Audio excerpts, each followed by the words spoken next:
Resident Evil is a series that never really resonated with me. The only one I really gotten into was Resident Evil 4 on the Wii, which was a hell of a game.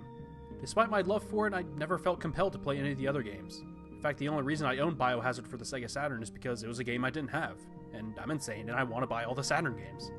It took me a year to finally get around to play it, so let's dive into what makes Biohazard so special.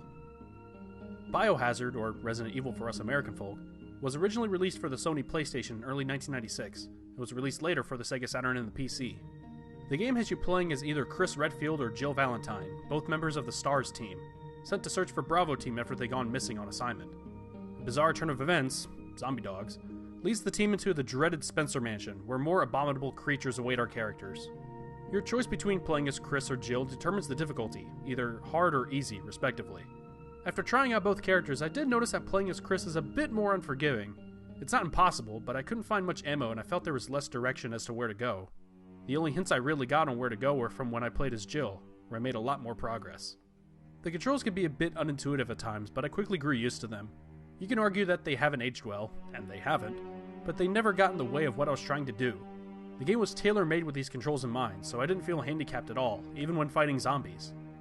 Exploring the Spencer Mansion will lead you through many different rooms filled with zombies, death traps, familiar dead faces, puzzles, useful items, and zombie dogs with a reckless disregard for windows.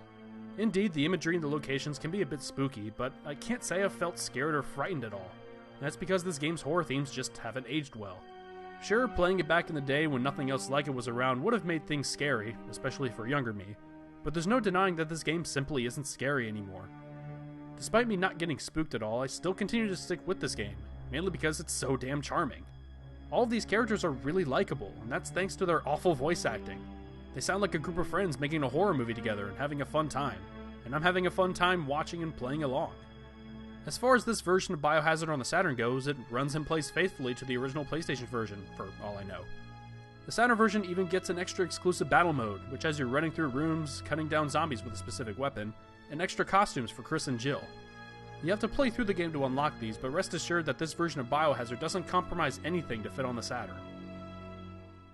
There's a reason why Resident Evil has been remade and re-released multiple times, and it's because in one way or another, people look fondly on the adventures of Chris and Jill in the Spencer Mansion as a true turning point for video games.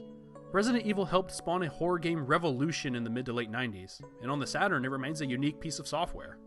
There have been many games after Resident Evil that have tried to reinvent the survival horror genre, even Resident Evil itself to mixed results, but there's no denying that special charm of the original. Resident Evil can be easily acquired on many different platforms, but for Saturn owners, it's become more of a collector's item nowadays, with American copies going up to about $60. Copies of the Japanese Biohazard can be found for less than half that much, but be prepared to spend some cash for it.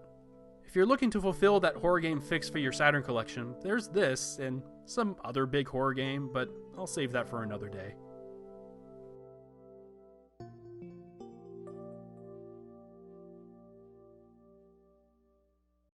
Hey, thanks for watching!